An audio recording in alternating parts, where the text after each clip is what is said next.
मैंने आपको इससे पहले वीडियो में थोड़ा योग चिकित्सा के बारे में आपको बताया था कि उसकी अवधारणा क्या है, उसका अर्थ क्या है और उसकी परिभाषा क्या है और चिकित्सा क्या होती है। इस वीडियो में मैं आपको योग चिकित्सा के सिद्धांत के बारे में बताना चाहता हूँ।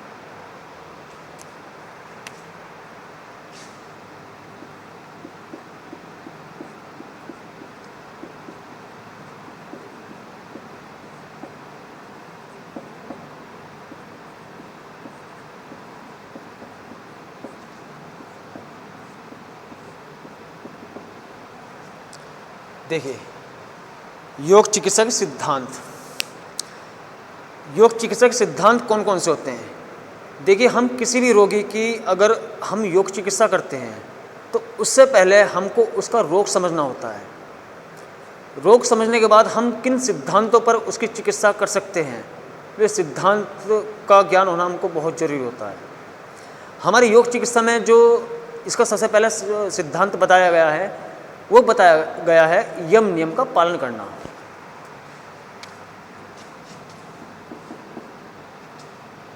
वो होता हमारे मनोयायिक दृष्टि से या मन की दृष्टि से।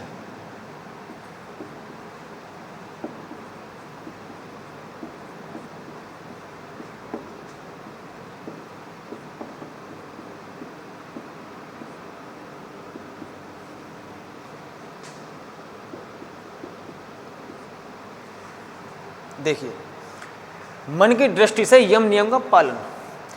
यम नियम आपने अष्टांग योग में पढ़ा होगा। मैंने अपनी पहली वीडियो में भी आपको अष्टांग योग जो बताया है उसमें यम नियम के बारे में बताया गया है। जैसे कि यम और नियम, सबसे पहले रोगी की योग चिकित्सा करने से पहले उसके मन की चिकित्सा करनी होती है। जैसे कि फॉर एग्जाम्पल आप किसी डॉक्टर के पास जाते हो, अगर डॉक्टर आपसे बहुत प्यार से पूछता है आपसे कि बेटा क्या दिक्कत है, क्या प्रॉब्लम है, ये सही हो जाएगा, वो हो जाएगा, तो आधे तो आप ऑटोमेटिकली एक मन के द्वारा वैसे ही ठीक हो जाते हो।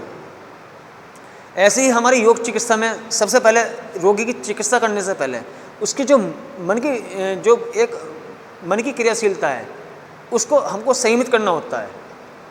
जैसे कि यम नियम के पालन में आपको यम में अहिंसा, सत्य, अस्त्य, ब्रह्मचर्य, अपरिग्रह, ये 5 आपको भेद बताए गए हैं।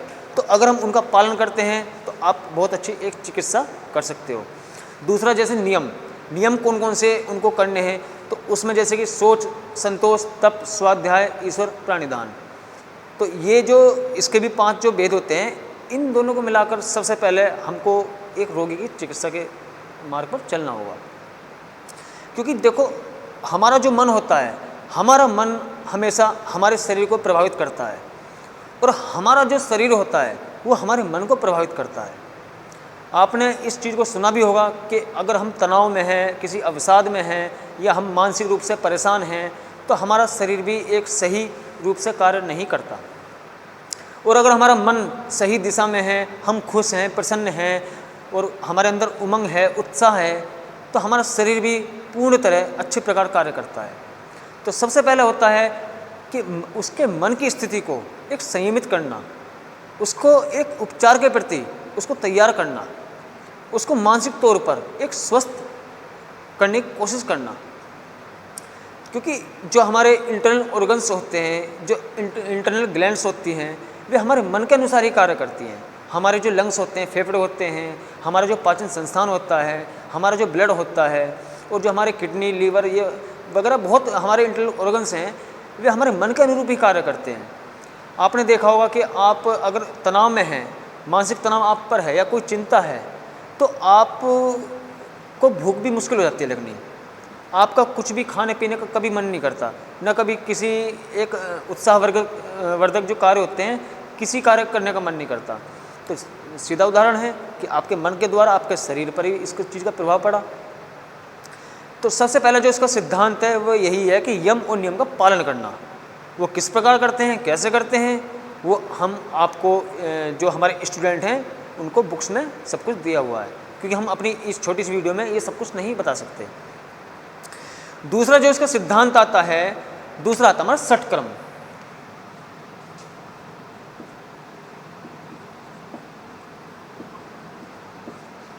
ये होता हमारा शुद्धिकरण हेतु।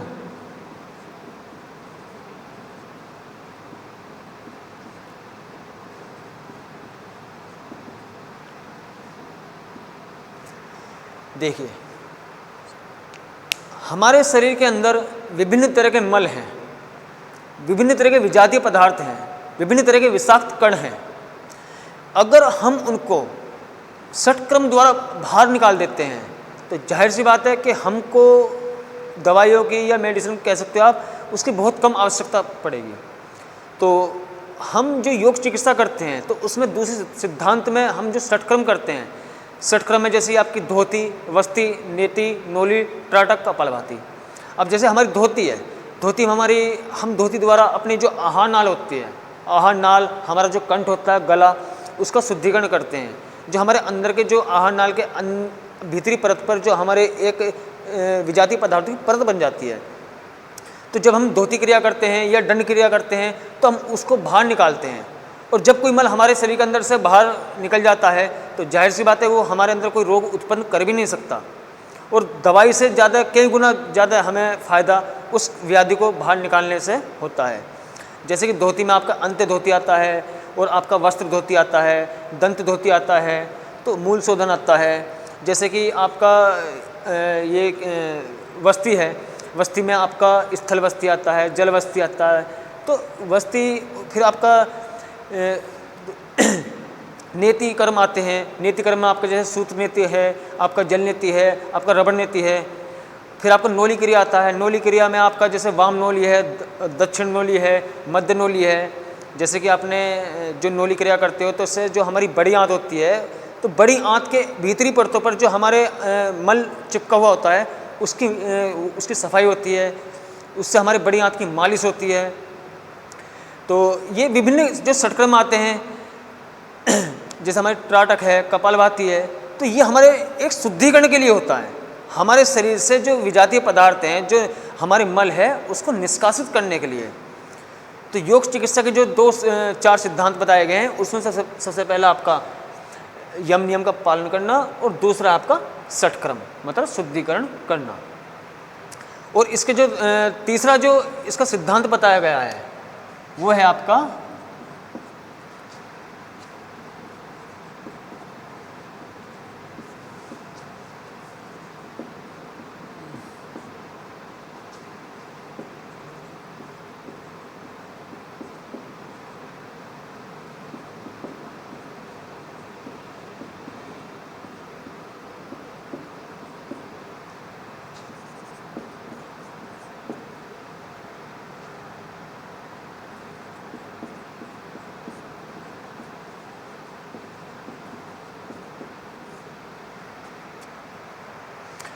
देखिए, तीसरा सिद्धांत है इसका, विभिन्न अंगों व अवयवों में क्रियाशीलता हेतु योग क्रियाएं।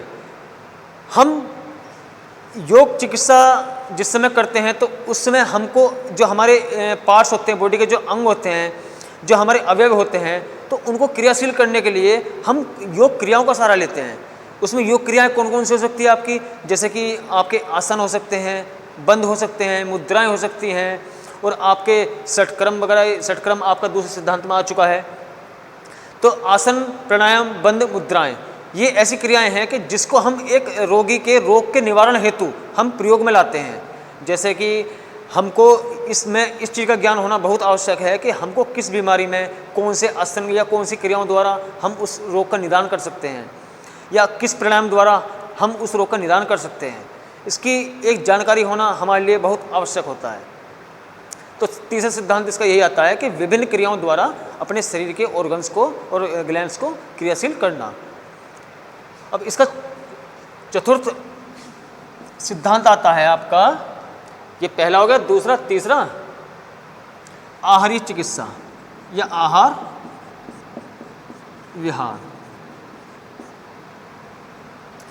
देखिए, कोई रोगी है, उसका रोग उपचार हेतु हमको उसका जो आहार प्रणाली है उसको हमको योग के अनुसार ही बनाना पड़ता है कि योग में, आपके योग चिकित्सा में कौन सा पथ्य आहार है, कौन सा अपथ्य आहार है। पथ्य आहार का मतलब है कि जो हमारे लिए एक अनुकूलित भोजन होता है, जिसमें एक सात्विकता होती है, क्योंकि आहार की 3 क्वालिटी होती हैं, सत्व, रज, तम, जो कि हमारी प्रकृति भी होती है।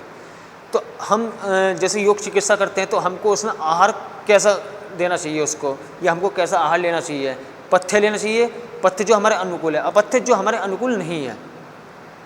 तो पथ्य भोजन में हमको एक सात्विक भोजन, बिल्कुल हल्का फुल्का भोजन, जो कि हमारे एक पाचन क्रिया के लिए या सुपाच्य के लिए बहुत अच्छा रहता है, और जो हमारे शरीर के लिए, जैसे कि रोगी होता है तो उसके जो ऑर्गन्स होते हैं वे सही प्रकार काम नहीं कर पाते, तो हम उसको उसके अनुसार ही उसको भोजन देते हैं कि उसको भोजन कैसा करना चाहिए। आहार विहार में आपका एक ऋतुचर्या के अनुसार आहार होना चाहिए कि कौन सी ऋतु में हमको आहार कौन सा लेना है, कौन सी ऋतु में आहार कौन सा नहीं लेना है, क्या चीज़ हमको खानी है, क्या पीनी है। तो योग चिकित्सा में हम जो बात करते हैं, चतुर्थ जो हमारा ये सिद्धांत होता है वो आहार विहार ही होता है, क्योंकि अगर हमारा खाना पीना सही है, हमारा आहार विहार ठीक है, तो हम लगभग 40% तो वैसे ही ठीक हो जाते हैं। तो आज मैं आपको इसके सिद्धांत के बारे में बताया है, और आगे नेक्स्ट वीडियो में आपको इसके मैं क्षेत्र बताऊंगा, योग चिकित्सा के क्षेत्र कौन कौन से होते हैं। ठीक, अच्छा, ओम।